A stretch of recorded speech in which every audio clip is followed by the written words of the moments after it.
Bonjour à toutes et à tous. Ce matin, le monde s'est réveillé avec une question que personne ne s'est encore formulée clairement, mais que tout le monde ressent jusqu'où ira l'escalade au-dessus de South Pars, le plus grand gisement gazier de la planète frappé hier pour la première fois depuis le début du conflit? Jusqu'où tiendront les marchés pétroliers écartelés entre des prises atlantiques sous perfusion artificielle et un brut du Golfe qui lui dit déjà peut-être la vérité? Jusqu'où l'Iran peut-il transformer le détroit d'Ormuz en instrument de chantage sans que la coalition censée le rouvrir ne trouve enfin un visage? Et pendant que ces questions brûlent au Moyen-Orient, deux autres feux couvrent en silence. À Pékin, la Chine construit patiemment l'architecture d'un monde sans dollars et cette crise lui offre chaque jour de nouveaux matériaux. À Tokyo, la Banque du Japon regarde monter une inflation qu'elle ne contrôle plus dans un pays qui importe 95% de son énergie du Moyen-Orient. Les flammes qui s'élèvent au-dessus de South Pars ne brûlent pas seulement du gaz iranien, elles consument les dernières lignes rouges d'un conflit qui bascule vers l'incontrôlable. Les frappes israélo-américaines du 18 mars sur la plus grande installation gazière du monde marquent en effet un seuil franchi. Depuis le déclenchement du conflit début mars, Washington avait ostensiblement préservé les infrastructures énergétiques iraniennes, consciente des répercussions mondiales. Ciblée South Pars 3 semaines après le début des hostilités, c'est donc choisir délibérément l'escalade économique comme arme de guerre, un message adressé autant à Téhéran qu'aux marchés mondiaux. La portée géopolitique est dès lors immédiate et place Doha dans une situation inédite. South Pars, je vous le rappelle, est un gisement partagé avec le Qatar, allié des États-Unis et premier exportateur mondial de gaz naturel liquéfié. Le 18 mars, Majed Al-Ansari, porte-parole du ministère qatari des Affaires étrangères, a ainsi qualifié l'attaque d'actes dangereux et irresponsables, dénonçant une menace à la sécurité énergétique mondiale. La question prospective est dès lors centrale. Jusqu'où Doha peut-il tenir cette position? Car le Qatar se retrouve dans un étau stratégique sans précédent. D'un côté, il abrite la plus grande base aérienne américaine du Moyen-Orient, Al-Udeid, impossible donc de rompre avec Washington. De l'autre, Northfield, le pendant qatari de South Pars, représente l'intégralité de sa richesse nationale et sa souveraineté économique. Toute nouvelle frappe sur le gisement partagé affecterait en effet mécaniquement les infrastructures qatari et sa capacité d'exportation vers l'Europe et l'Asie. À court terme, Doha maintiendra vraisemblablement sa rhétorique de retenue et de droit international, une position diplomatiquement confortable mais stratégiquement précaire. À moyen terme, si les frappes se répètent ou s'intensifient vers les infrastructures pétrolières iraniennes, le Qatar pourrait néanmoins être contraint de choisir son camp de manière explicite au risque de fracturer l'alliance américano-qatari construite depuis 3 décennies. Le vrai tournant serait pourtant une frappe accidentelle ou délibérée, touchant directement les eaux ou équipements qataris. Ce jour-là, la guerre du Golfe deviendrait une crise entre alliés et aucun des protagonistes ne serait véritablement préparé à en gérer les conséquences. Ces flammes au-dessus de South Pars n'ont pas seulement consumé du gaz iranien, elles ont immédiatement allumé les marchés mondiaux où la réalité des prix raconte une histoire bien différente de celle que les indices occidentaux voudraient faire croire. Les marchés pétroliers mondiaux envoient des signaux contradictoires et c'est précisément là que réside le danger. Le Brent à plus de 110 dollars, le WTI qui flirte avec les 100 dollars le baril, des chiffres alarmants en apparence mais qui masquent une réalité bien plus explosive. Car pendant que les références atlantiques semblent tenir, les cours du brut de Dubaï et d'Oman ont franchi le seuil, tenez-vous bien, des 155 dollars le baril, révélant la véritable fracture géographique de cette crise énergétique. L'explication est structurelle. Le Brent et le WTI sont des indices du bassin atlantique amortis par d'importants stocks commerciaux occidentaux et par la libération concertée de 400 millions de barils issus des réserves stratégiques mondiales. Ces coussins artificiels donnent une apparence de maîtrise, là où règne en réalité une profonde vulnérabilité. Le détroit d'Ormuz, lui, demeure quasi paralysé, le trafic maritime plafonne à moins de 10% de son niveau d'avant-guerre. Chaque annonce iranienne fait trembler les marchés asiatiques. La seule évocation d'une frappe sur South Pars, le plus grand gisement gazier mondial, a suffi à propulser le Brent à 108 dollars en une seule séance. La stabilité apparente des références occidentales n'est donc pas un signe de résilience, c'est une fiction comptable entretenue par des politiques d'urgence à durée limitée. Quand les stocks tampons s'épuiseront, la convergence entre prix atlantique et prix du Golfe pourrait être brutale et cette fois sans filet. Mais cette fracture entre prix atlantique et prix du Golfe n'est pas le fruit du hasard. Elle est le produit d'une stratégie iranienne minutieusement orchestrée autour du détroit qui tient le monde en haleine. Alors que le monde redoute une paralysie totale du détroit d'Ormuz depuis le déclenchement du conflit avec l'Iran début mars, la réalité s'avère bien plus nuancée et révélatrice des ambitions stratégiques de Téhéran. Loin d'un blocus absolu, l'Iran a orchestré une fermeture sélective du passage le plus stratégique de la planète par lequel transite, vous le savez désormais, un cinquième du pétrole mondial. Environ 89 navires ont franchi le détroit entre le 1er et le 15 mars, contre 100 à 135 transits quotidiens avant-guerre, et parmi eux, une majorité de navires liés à l'Iran qui a réussi à exporter plus de 16 millions de barils depuis le début du conflit, et quelques alliés de facto, dont la Chine, principal acheteur du brut iranien, sous sanction. Ce que Téhéran a construit n'est pas un blocus, mais un instrument de pression calibré, en autorisant le passage de navires indiens et pakistanais après des négociations diplomatiques. L'Iran démontre sa capacité à accorder ou refuser l'accès selon ses intérêts politiques, transformant le détroit en levier géopolitique. Face à un pétrole dépassant désormais les $110 le baril, Washington se retrouve donc dans une posture inconfortable. Bombarder l'île de Korg sera sans toucher les infrastructures pétrolières, tout en suppliant ses alliés de rouvrir une voie maritime qu'ils ne contrôlent plus vraiment. L'Iran, lui, encaisse les pétrodollars et dicte les règles. La mer est à lui. Et derrière cette maîtrise iranienne du détroit, une question s'impose: qui ravitaille Téhéran en capitaux, en brut monétisé, en pièces de drone, et lui permet de tenir aussi longtemps? Eh bien, une seule ombre se profile. Car derrière chaque baril de pétrole iranien qui franchit clandestinement le détroit d'Ormuz se profile une même ombre, celle de Pékin. Depuis des décennies, la Chine constitue le pilier économique et diplomatique sur lequel repose la survie de la République islamique face aux sanctions occidentales. Environ 90% des exportations pétrolières iraniennes, soit 1,6 million de barils quotidiens, sont absorbés par des raffineries chinoises indépendantes, les fameuses théières, soigneusement tenues à l'écart des marchés financiers internationaux pour préserver la plausible dénégation de Pékin. Car c'est là toute la sophistication du système. La Chine ne reconnaît pas la légitimité des sanctions américaines, mais ne souhaite pas non plus en subir les conséquences. Elle a donc architecté un réseau parallèle remarquablement efficace: paiement en yuan, société écran, transit via Hong Kong, Dubaï et Singapour, permettant à l'Iran de monétiser son pétrole sans jamais toucher au système dollar. Au-delà de l'énergie, Pékin alimente également la machine militaire iranienne: composants de drones, précurseurs de carburant pour missiles, matériaux à double usage. 2 navires iraniens ont quitté un port chinois quelques jours seulement après les frappes américaines et israéliennes. Géopolitiquement, la Chine transforme l'Iran en pièce maîtresse d'un ordre alternatif: intégration aux BRICS, à l'Organisation de coopération de Shanghai, médiation avec Riyad. Et pendant que Pékin construit patiemment cet ordre parallèle loin des caméras, Washington subit de plein fouet ce qu'elle a déclenché, et la réserve fédérale américaine se retrouve en première ligne d'une crise qu'aucune politique monétaire n'a été conçue pour absorber.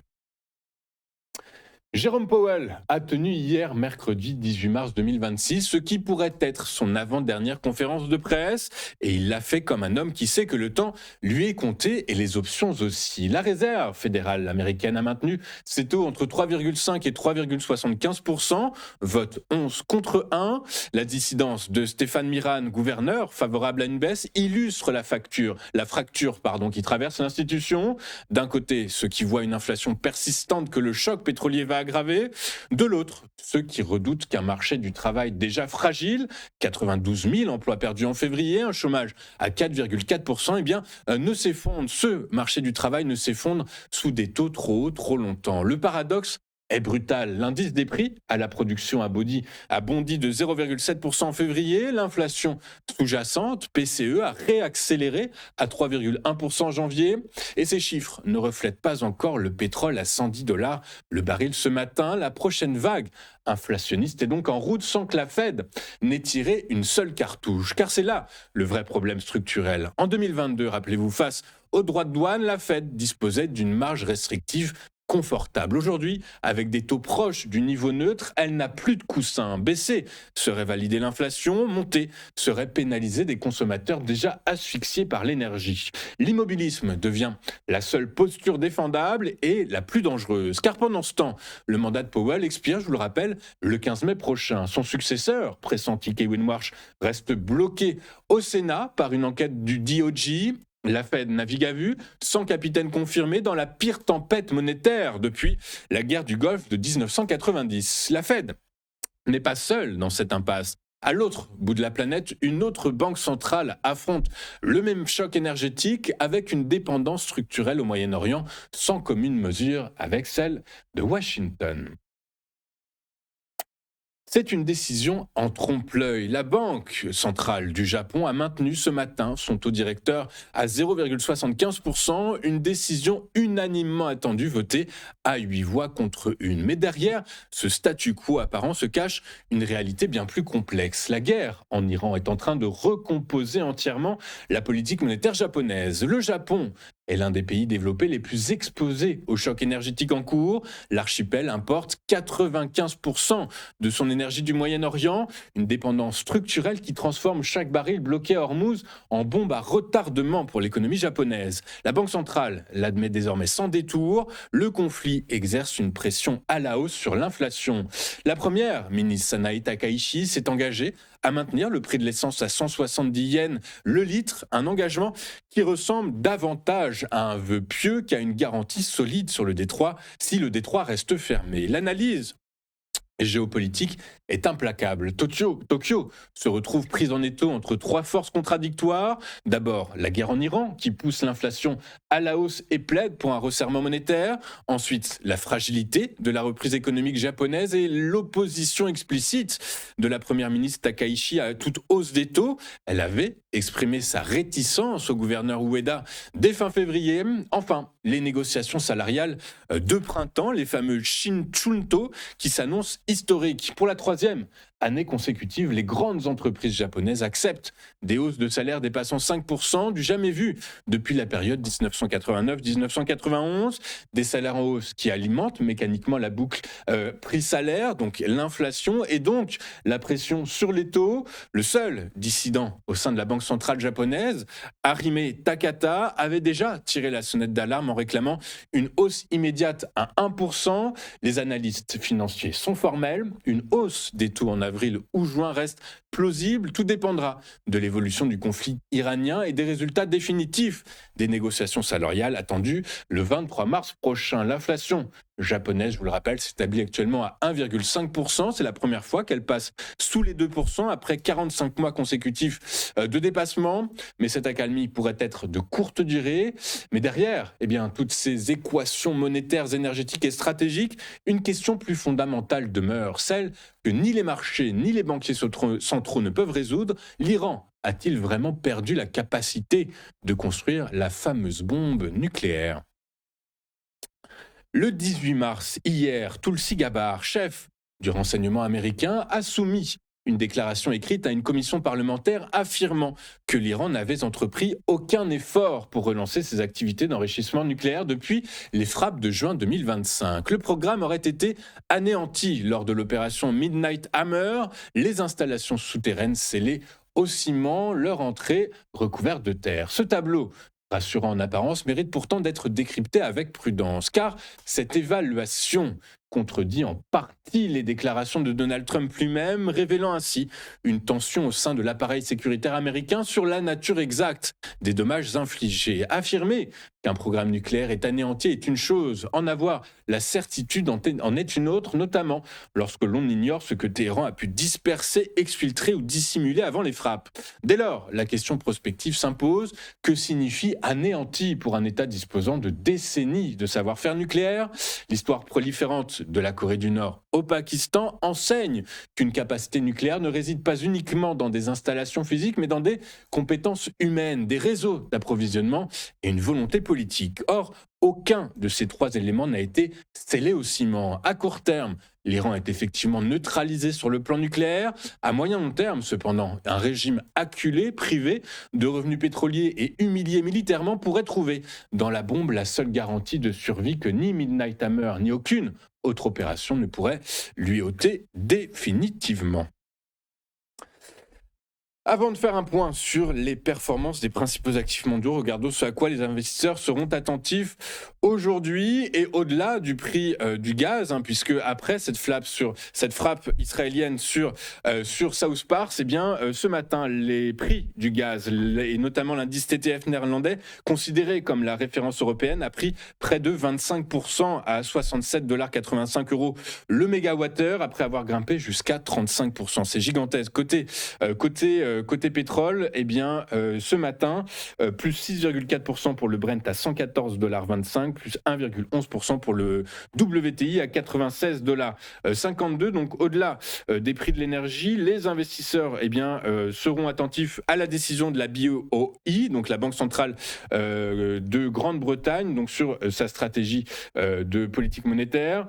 Aux États-Unis, on regardera les nouvelles inscriptions hebdomadaires au chômage, le Philly Fed, l'indice manufacturier de la Fed de Philadelphie, et à 14h15 en zone euro, c'est la décision de la Banque centrale européenne sur ses taux d'intérêt qui sera attendue, et à 14h45, vous le savez, c'est la conférence de presse de Madame Christine Lagarde qui sera à suivre de très près. Regardons désormais la réaction des grandes places financières mondiales lors de la séance d'hier. Et en Europe, les bourses européennes ont clôturé en territoire négatif sous le feu de deux chocs simultanés. L'Iran, qui menaçait les installations pétrolières du Golfe, et une inflation américaine qui repoussait tout espoir de baisse des taux. Le pétrole a bondi de plus de 5%, les obligations se sont tendues, la nervosité a gagné l'ensemble des places financières. Le DAX a cédé 0,86%, le FTSE 0,97% et l'Eurostock 0,47%. Seul le CAC 40 a résisté, terminant quasi stable. Il a cédé symboliquement 0,06%. En toile de fond, un chiffre résume l'état d'esprit des marchés hier. La probabilité d'une récession est désormais évaluée à 35% par HSBC contre 10% il y a 2 semaines seulement. Et à Wall Street, la bourse de New York a clôturé également en nette baisse hier sous le feu des mêmes deux chocs simultanés. L'Iran qui menaçait les installations pétrolières du Golfe et une Fed qui repoussait tout espoir de baisse des taux. Le Dow Jones a cédé 1,63%, le S&P 500 1,36%, le Nasdaq 1,46%, le S&P 500 affichait ainsi une baisse d'environ 3% depuis le début de l'année, à son plus bas depuis 4 mois. Et sur l'énergie, au-delà du pétrole, c'est le gaz qui inquiète ce matin. Une attaque iranienne a provoqué un incendie aux dégâts qualifiés de considérables sur la principale installation gazière du Qatar. Le TTF néerlandais, référence européenne du gaz, a bondi hier de 6% à 54 € le mégawattheure. Et selon les experts, les réductions de production forcées dans les pays du Golfe représentant désormais 8 millions de barils par jour retirés du marché, c'est une contraction que les mesures d'urgence occidentales ne suffisent tout simplement pas à compenser. Je vous rappelle que ce matin, le TTF néerlandais, à l'heure à laquelle on se parle, 9h14, prenait un peu moins de 25% à 67,85 $ l'unité. Quant au prix du pétrole hier, le Brent a terminé à 107 $ le baril, en hausse de 3,83%. Le WTI américain à 96 $, en hausse de 0,11%, tous deux en progression pour le 4e jour consécutif. Nous allons marquer une toute première pause dans cette édition du 19 mars 2026, et juste après, comme vous en avez l'habitude tous les jeudis matin, nous allons retrouver Éric Seban qui va nous dire dans quelle mesure ce choc énergétique est de nature à pousser l'indice phare allemand vers le bas et à peut-être atteindre des supports de long terme. À tout de suite sur Téléfinance.